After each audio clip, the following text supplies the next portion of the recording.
I dobar dan ljudi, u još jedan TTBGD video. Kao što u naslovu piše, položio sam za A kategoriju, šta sad? Prošli ste autoškolu, prošli ste čunjeve, prošli ste osmice, prošli ste kočenja sa jednom, sa drugom, obilaske po trotorom uz proveru, migavac i sve što sledi, i onda u gradu totalno neka druga realnost, na putevima totalno neka druga realnost i tako dalje. Dakle, kao što znate, ovo je Zontes G1 125X Scrambler, motor koji je meni prirastao za srce. Elem, vi kada kupite novi auto, sednete u njega, vidite, aha, pomerim sedište, pomerim nagib sedišta, pomerim pojas gdje treba da dođe, pomerim volan ako za to postoji mogućnost, da vam što bude komfornije, udobnije i onda nastavite da vozite, jel tako? Istu tu stvar kao početnici, a malo početnika to uradi, jeste da ergonomiju motora možete prilagoditi prema sebi. Uz neki osnovni alat vi možete promeniti bukvalno položaj celog kormana, položaj ručica, položaj da li će ona da bude više ka vama, zavisnosti dokle vam dolaze prsti za neku idealnu poziciju. Tako i na jednoj, tako i na drugoj strani. Na nekim motorima možete pomeriti samo poziciju kvačila, na gore ili na dole, zavisnosti kako vozite, koji je vaš stil vožnje, da li više vozite off-road, pa vam pologica kvačila treba više biti gore, zato što ste u stajaćoj poziciji i tako dalje. Isto tako i za položaj nožne kočnice. Malo ko vodi račun o tome, već sednete na motor, kupili ste novi motor, prvo duže putovanje, vi ste u grčevima, boli vas zglob, boli vas cela ruka, rame, leđa, sad imate nekog suvišnog pritiska, stegnutosti, vi jednostavno niste u prirodnoj položaju za motocikl s razmjenom sa vašim proporcijama i to možete korigovati za bukvalno nekih pola sata, sve možete podesiti, testirati i optimizovati onako kako je vama najlakše. Sljedeća stvar, kao što znate, ovaj motor vozim cele godine, znači ja nemam sezonu, već vozim bukvalno cele godine, kiša, zima. Vi na automobilu imate 4 točka, na motoru imate 2. Samim tim, kao što pretpostavljate, trakcija je mnogo manja.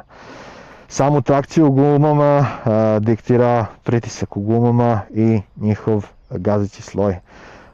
Nemojte se igrati pre svake vožnje, bukvalno svake vožnje. Kupite mali kompresor koji bukvalno možete proveriti gumu koji je pritisak i dopumpati ako za to ima potrebe. Znači,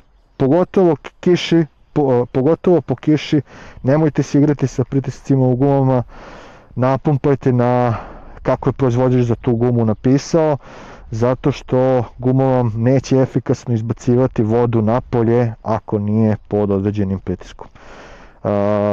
Novi motori dolaze sa TPMS senzorima, to je Tire Pressure Monitoring senzorima, gdje možete bukvalno na bordu već da vidite koji je pritisak u gumama. Što se tiče tog uvodnog dijela, šta trebate provjeriti kao početnici nakon autoškole, prilagodite motor vama, vodite računa o svom motoru i vodite računa o gumama i njihovim pritiscima. Sada idemo na ono famozno, a to je šta je countersteer, to kontra upravljanje koje sve nas muči, gdje viđam mnogo početničkih grešaka da ljudi upravljaju motociklom kao da je bicikl. A on to zapravo, čim pređete neku određenu brzinu, se više zbog nekih sila ponaša drugačije, zbog žiropskovske i centrifugalne sile se ponaša drugačije, gdje vi morate primeniti kontraupravljanje. Znači, motor teži pri brzini i pri kočenju da bude uspravan. Znate ono kad u MotoGP-u gledate one neke famozne klipove, pa vozač spadne se motora, a motor nastavi da ide pravo. To je zato što je motor pod brzinom, on želi da bude uspravno i njega održavaju te sile uspravno. Znači, cilj kontra upravljanja jeste da vi motor dovedete u disbalans kako biste tim disbalansom upravljali i zajedno skretali sa motorom u krivinu. To je jedini način upravljanja motociklom. Šta je to? Kao što sam malo pre rekao, da napravite disbalans motociklu kako biste ušli u krivinu. Šta to zapravo znači? Kontra upravljanje. Postoje mnogi tutoriali kada kažu I'm pushing left to go left, I'm pushing right to go right. Ali tu ništa nije kontra, ali tako? Tu i dalje sve gurao sam levo da bi išao levo, gurao sam desno da bi išao desno. Znači ništa nije kontra. A gledajte šta se zapravo tu dešava. Ne znam koliko vidite odavde, ali gledamo točak. I sada, ja guram levo da bi išao na levo, ali tako? Ja guram na levo, ali pogledajte šta točak radi. Točak ide na desno. Zato se zove kontra upravljanje. Točak ode na desnu stranu, motor dolazi u disbalans i obara se na levu stranu. Vi zajedno sa motociklom padate u zavoj, padate u krivinu, na levu stranu i skrećete levo. Ista stvar sa desnom stranom. Vi gurate desno, gurate ručicu desno, točak odlazi u levo, motor pada u disbalans na desnu stranu i ulazite u desnu krivinu. Dakle, da pokažemo još jednom samo iz ove perspektive kako to zapravo izgleda. Znači ono kad oni kažu guram levo da bi išao levo, to jest sada vaše desno iz ove perspektive, ali guram levo da bi išao levo. Šta se dešava? Vi gurate levo, ali pogledajte prednji točak. Prednji točak ide u desnu stranu, motor dolazi do disbalansa, pada na levu stranu, vi jašete taj talas disbalansa i ulazite u krivinu. Ista stvar sa desnom stranom, gurate ručicu desnu da biste išli desno, ali šta radi točak? Točak ide levo, motor pada u disbalans, ide na desnu stranu, vi jašete taj disbalans zajedno kroz krivinu. To kad shvatite zapravo će vam sve biti lakše. Saobraćaj, krivine, bukvalno svude je primenljivo. I u malim brzinama i u velikim brzinama svude je primenljivo i jedini način kako se pravilno vozi motor. Ako vi upravljate motor, to izgurate, ako gurate korman u smer koji želite da idete, to već jednostavno morate prokalkulisati i naučiti pravilnu tehniku, jednostavno motor nije za vas. Sad idemo na drugi deo videa, to je greške prilikom vožnje, znači početničke greške koje viđam dosta i na YouTube-u i ovako upoznao sam se sa dosta ljudi preko socijalnih mreža gde su ljudi raznih jednostavno iskustava. Prva početnička greška na koju bi da svi voleo da obrate pažnju jeste ulazak u krivinu. Umjesto da ljudi uđu široko, oni uđu usko i onda idu ovako i koriguju konstantno krivinu kako ona ne. Ovo su sve male brzine da bi vam pokazao.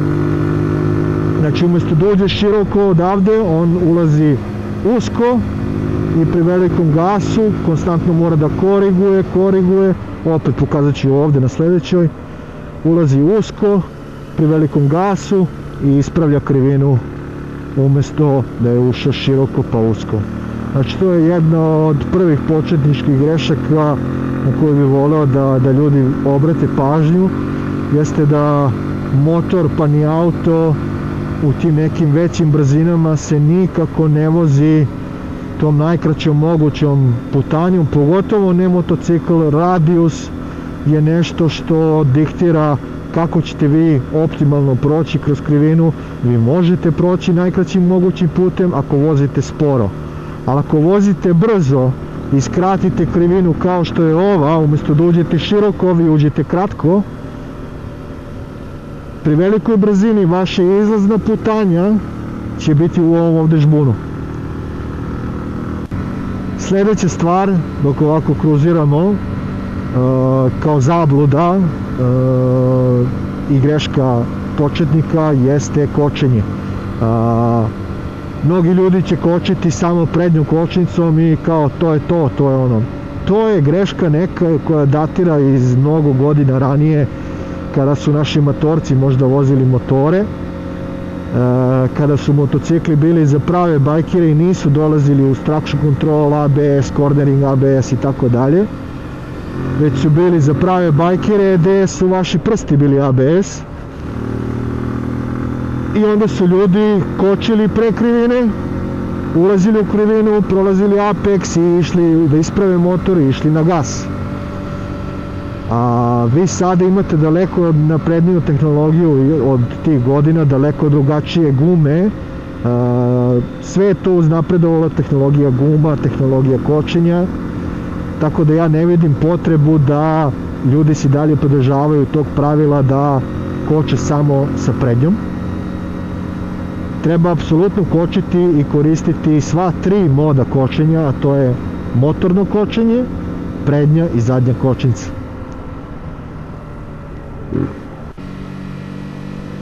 Evo da će ovaj čika da nas pusti.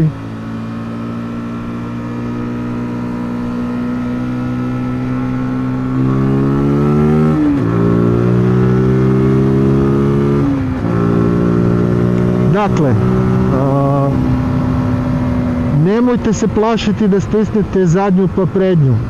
Ne pričam to u krivini ili tako neki nagli potezi. Znači, na motociklima ništa što je naglo nema nekog efekta u nekoj, da kažemo, dinamičnoj vožnji. Znači, sve to mora da bude mekano, planirano, da bi bilo što je efektivnije. Znači, vi ako očekujete neki napredak, vi morate da imate taj takozvani muscle memory, šta radite u određenim situacijama i kako koristite.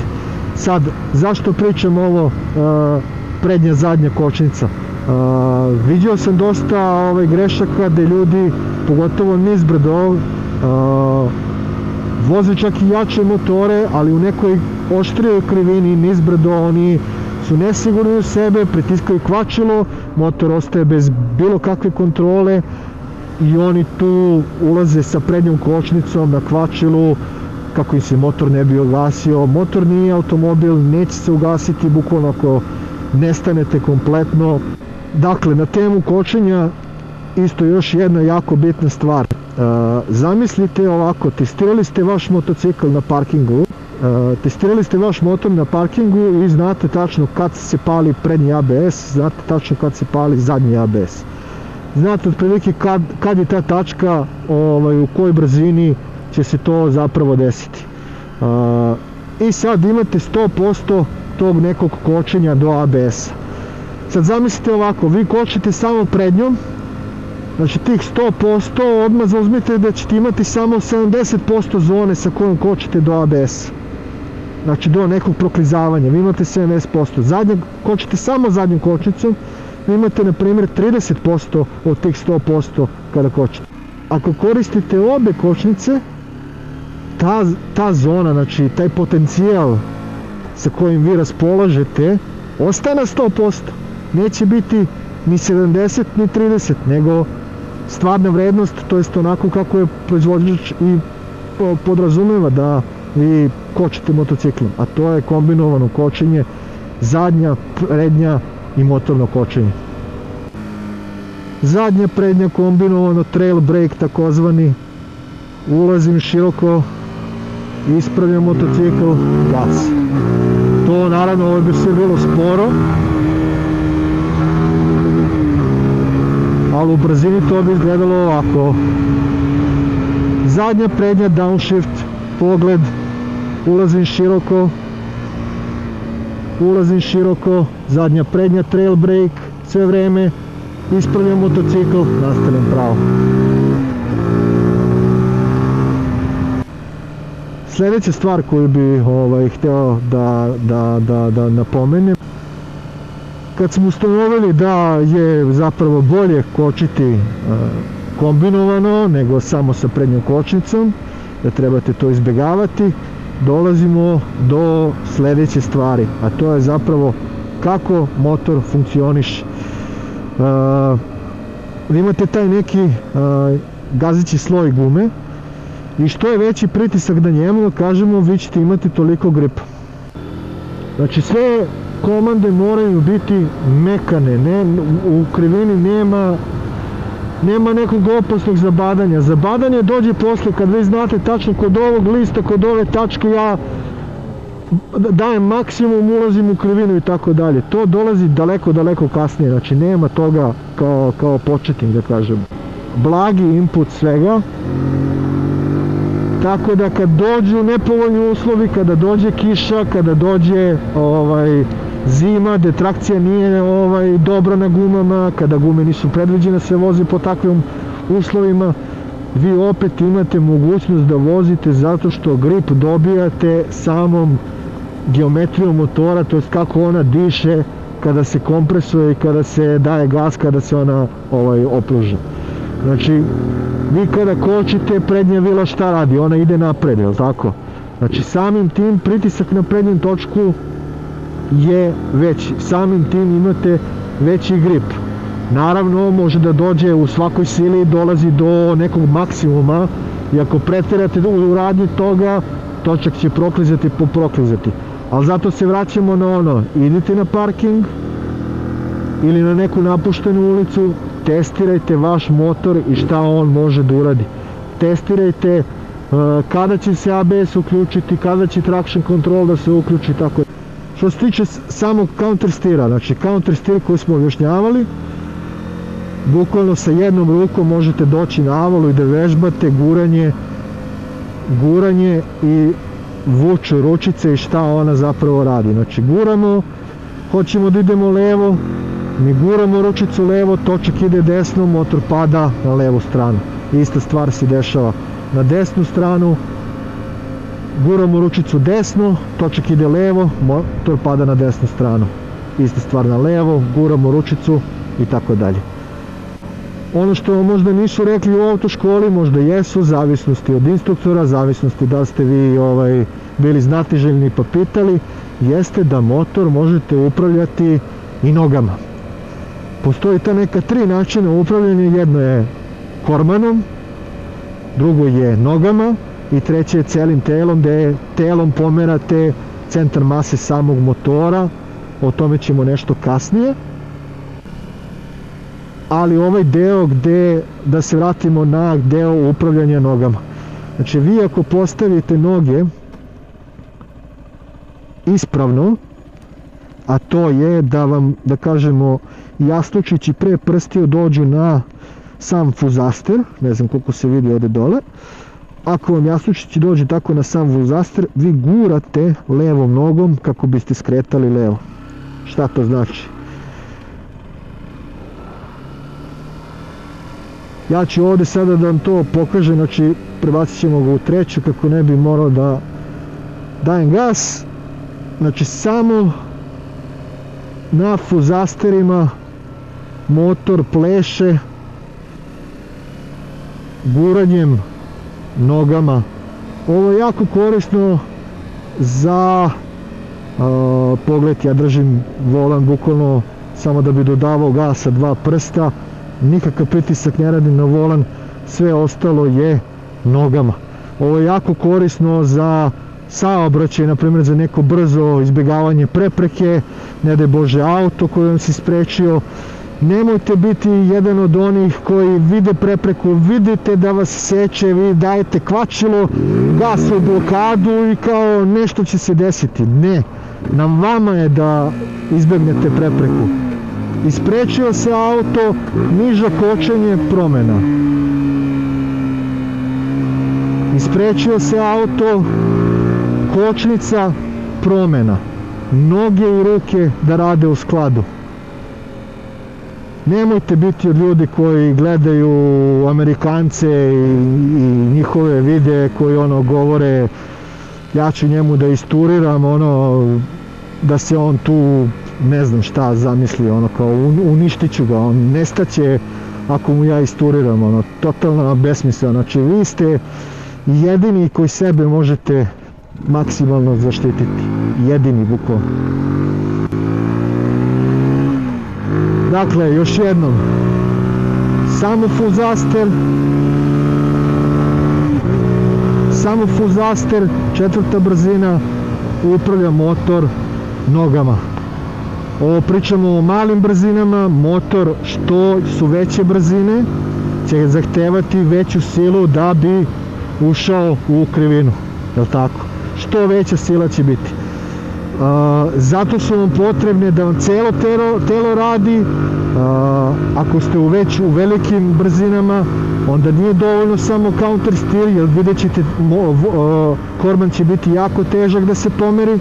Koristite noge, ruke, a onda na kraju krajeva mrdate i vaše telo na poziciju koju želite da uđete, kako bi centar mase bio što zajedno sa motorom na drugoj strani, kako biste ušli u krivinu što povoljnije. Zašto je to treći deo? Znači, ovo je prvi deo, kontraupravljanje, sasvim dovoljan. Kontraupravljanje zajedno sa nogama, sasvim dovoljan. Kod velikih brzina, zašto mi pomeramo telo na motociklima? U off-roadu, kada smo uspravni, mi puštamo motor da je ispod nas i da on pleše, a mi smo ti koji se pomeramo kako bi stvarali, da kažemo, balans u svemu tome u off-roadu. A na ulici ili na stazi vi pomerate celo telo u zavoj zajedno, znači to ima posebne vežbe kako se radi i tako dalje. Da kažemo, obaramo na koleno, na lakat, na kacigu kao Mark Marquez i tako dalje. To je nešto sasvim drugi svet. Većina motora, jednostavno gume njihove i sama geometrija motora nisu pravljene za te, kako se zove, male uglove. Ali ono što vi trebate da shvatite jeste zašto se na kraju tek pomera telo. Naprimjer, krivina kao ova, ja želim da uđem u nju sa 100 km na sat. Da bi to ostvario, ja moram da kočim što kasnije. Da bi imao traction, to jest da bi imao frikciju na gumama na 100 km na sat, u takvom zavoju motor ne sme biti oboren. Znači, motor kao motor ne sme biti oboren. A da bi ja uspeo da dobijem i dalje tu prolaznu brzinu i taj radijus, centar mase mene zajedno sa motorom mora biti niži, to jest ili levo ili na desno, zavisnosti u koju krivinu ulazimo, ali tako? Zato se pomera telo da bi ja sa manjim nagibom, sa većom brzinom mogao da uđem u određenu krivinu, da ostanem što uspravniji, da bi imao što više gripa kroz tu istu krivinu i da bi mogao na izlazu, da mi motor bude što uspravniji, kako bi ja što ranije mogao da budem na gasu, kako bi napravio bolji izlaz i akceleraciju iz te krivine. Dakle, motor se, to jest vi ne idete na koleno u ovakvim krivinama, vi ne obarate motor u malim brzinama sa 50-60 na sat. Vi obarate motor na koleno zapravo da biste ušli što brže, sa što više frikcije, sa uspravljenim motorom i kako biste iz te krivine imali što veću izlaznu brzinu.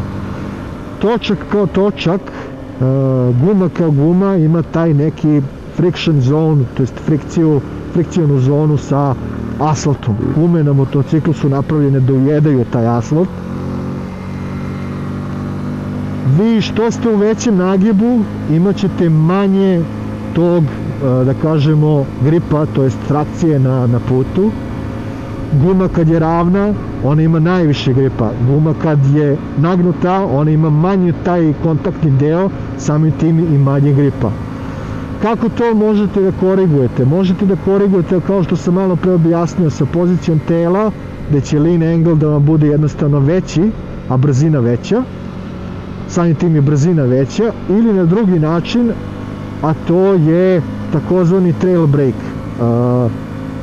Ono kako ja kočim, jer to me vrlo brzo kiše naučila i vožnja tokom cele sezone, jeste da sam se ja osjećao nesigurno kada bi puštao motocikl da jednostavno u ovakvoj krivini po kiši da ja nisam na kočnici prednje, makar malo. Jer šta ovo zapravo radi? Ovo prednji točak dodatno opterećuje, samim tim guma se više deformiše i vi imate više gripa nego kao kad niste na kočnici.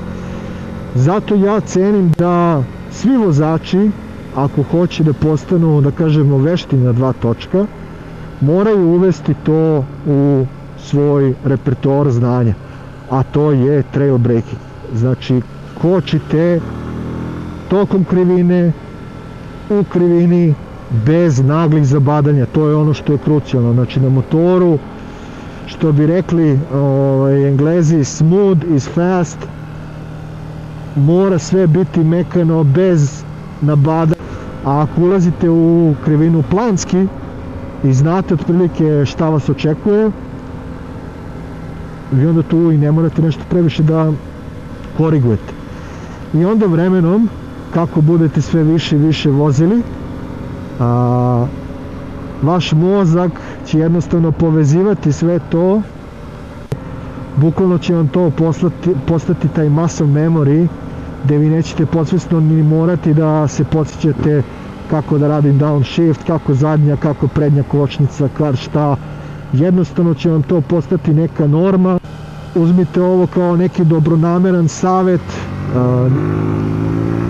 Ja ne kažem da sam ja profesionalni vozač, da sam ja instruktor i tako dalje, ali jednostavno ovo je neki stil koji, da kažemo, su mi stariji preneli, koji odavno znam da postoji i mislim da je vreme da se otarasimo raznoraznih zabluda koje imamo što se tiče motociklizma i da krenemo zapravo da vežbamo onako kako to dolikuje. Većina vozača navali, na primer, zaleće se uzbrdo, a niko ne voli da vozi downhill, to jest nizbrdo,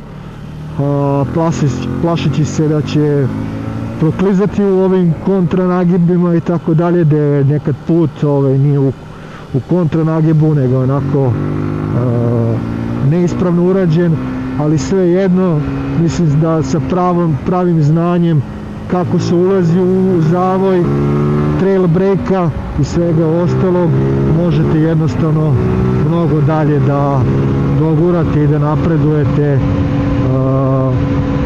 Pa ćemo ovdje da simuliramo jedno, da kažemo, naglo kočenje sa sve tri kočnice raspoložive, zadnja, prednja, brzine. To je to. Evo, ja bi time završio ovaj video. Ako imate kakvih pitanja, molim vas da ih ostavite u komentarima. Ako ste naučili išta poučno iz ovih videa, molim vas da ostavite jedan like, možda share i subscribe, bio bi vam jako zahvalan. Ako sam negde pogrešio, molim vas da me ispravite u komentarima, kako ne bi dolazilo do daljih širenja nepoznanih informacija. Ja ću te, ako se slažem sa vama, taj deo iseći iz videa i objasniti u komentarima. Tako da eto, to je to, budite mi dobri, učite, nemojte ostati na onom iskustvu kao posle autoškole, radite na sebi, jer na kraju krajeva vaša koža i kosti su u torbi što se toga tiče i vožnje motocikla.